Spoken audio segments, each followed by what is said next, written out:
नमस्कार।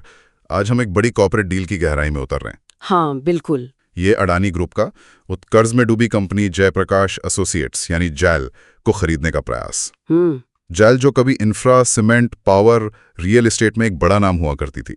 शेयर 500 रुपए के पार था कभी। हाँ, काफी ऊपर था। और आज देखिए 1 रुपए के आसपास है और कंपनी एनसीएलटी में है, मतलब दिवालिया प्रक्रिया में। सही। खास बात यह है कि हिंडनबर्ग रिपोर्ट और फिर वो अमेरिकी जांच के बाद ये अडानी की पहली बड़ी, मतलब 8,000 करोड़ से ज्यादा की डील है। बिल्कुल, ये पॉइंट बहुत अहम है। तो आज हम समझेंगे कि इस डील में दांव पर क्या है, क्यों ये इतनी अहम है और इसमें जोखिम क्या क्या है। हाँ, ये मामला देखिए कई वजहों से इंटरेस्टिंग है। एक तो ये जो बोली है 12,000 करोड़ की, काफी भारी भरकम रकम है। हाँ, 12,000 करोड़। और दूसरा, जैसा आपने कहा, अडानी ग्रुप का विवादों के बाद ये पहला बड़ा कदम। और तीसरा, जेल की अपनी उलझी हुई कहानी। मतलब भारी कर्ज है कंपनी पर, दिवालियापन की प्रक्रिया चल रही है और फिर वो एक जमीन का विवाद भी है, बड़ा वाला। अच्छा, तो इस 12,000 करोड़ रुपए की बोली की बात करते हैं जी। ये बिना शर्त बोली है, ऐसा सुनने में आया है। हाँ, यही इसकी सबसे खास बात है। इसका मतलब क्या है? इसमें ऐसा क्या है जिसने अडानी को दूसरों से, जैसे डालमिया, जिंदल, वेदांता से आगे कर दिया? देखिए, अडानी की बोली इसलिए सबसे अलग है क्योंकि ये बिना शर्त है, अनकंडीशनल। इसमें क्या क्या शामिल है? करीब 3,500 करोड़ तुरंत नकद देना। Okay, cash payment. हाँ, कैश। फिर जेल के पास जो मौजूदा 890 करोड़ है वो वहीं छोड़ना। और सबसे अहम, वो यमुना एक्सप्रेसवे की विवादित जमीन है ना। हाँ, वो स्पोर्ट्स सिटी वाली, उससे जुड़ा लगभग 2600 करोड़ का रिस्क वो अडानी खुद उठा रहे हैं। ओह, तो मतलब वो कह रहे हैं कि जमीन का केस चाहे जो भी हो हम डील करेंगे। एक तरह से हाँ, जबकि दूसरे दावेदार जैसे डालमिया भारत, जिंदल स्टील, वेदांता, उनकी बोलियों में शर्तें थीं।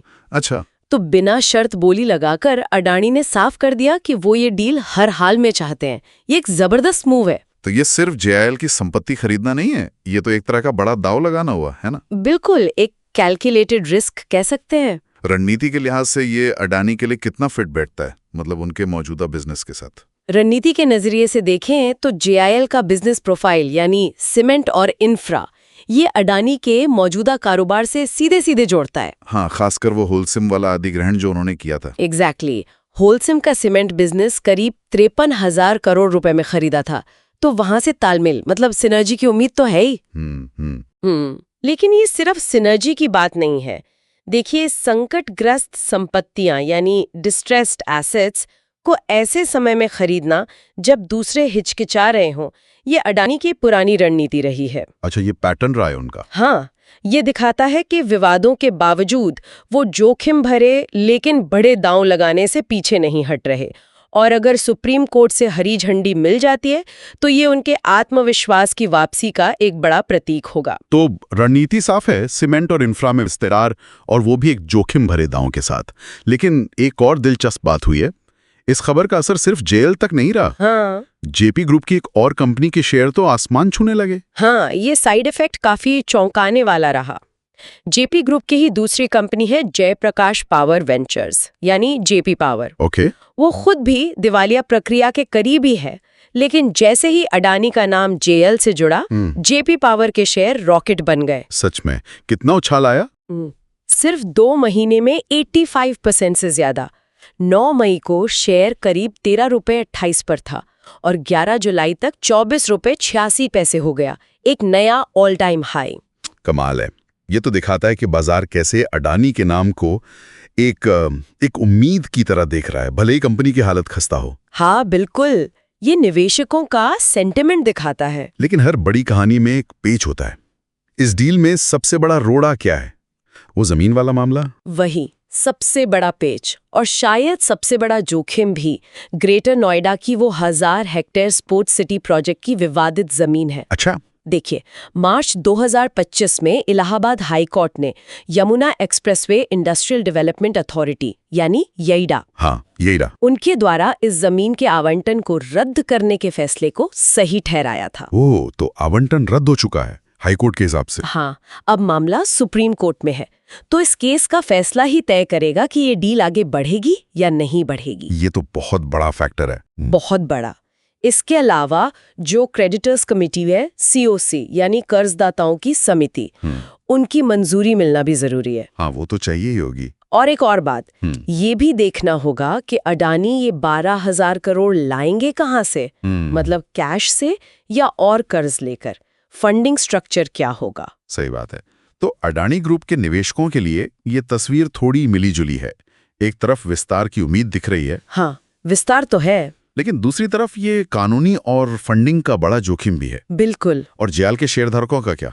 उनका क्या होगा? उन्हें कुछ मिलेगा इस डील से? देखिए, JR के शेयरधारकों को सीधा फायदा मिलना मुश्किल है, क्योंकि कंपनी दिवालिया प्रक्रिया में है, तो इक्विटी की वैल्यू लगभग खत्म हो चुकी होती है ऐसे मामलों में। ये तो होता है। हाँ, लेकिन अडानी ग्रुप की अपनी जो लिस्टेड कंपनियां हैं, जैसे अडानी सीमेंट या शायद कोई रियलिटी से जुड़ी कंपनी, उनके शेयरों में इस डील की वजह से कुछ हलचल जरूर दिख सकती है। अच्छा, तो कुल मिलाकर ये सौदा अडानी के लिए एक बड़े कैनवस पर खेला जा रहा दाव है। हाँ, संक्षेप में कहे तो अडानी की ये बोली कॉरपोरेट जगत में उनके आत्मविश्वास की वापसी का संकेत है, और सीमेंट व इंफ्रा में उनकी पकड़ मजबूत करने की मजबूत इच्छा भी दर्शाती है। लेकिन जोखिम भी उतना ही बड़ा है। हाँ, सुप्रीम कोर्ट का फैसला और फंडिंग का ढांचा ये इसे एक बहुत बड़ा जोखिम भी बनाते हैं। असली सवाल यही है कि ये डील अडानी के लिए रिवाइवल यानी पुनरुत्थान साबित होगी या एक बड़ा रिस्क। और आखिर में सोचने वाली बात यह है कि ये जो वित्तीय और कानूनी बाधाएं हैं, इनसे परे अगर देखें तो इस तरह की आक्रामक बोली, खासकर तब जब समूह खुद इतनी गहन जांच के दौर से गुजरा हो, ये बड़े भारतीय कॉरपोरेट घरानों में जोखिम लेने की क्षमता और उनकी महत्वाकांक्षाओं के बारे में क्या व्यापक संकेत देती है? ये एक बड़ा सवाल है। ये वाकई एक बड़ा सवाल है सोचने के लिए।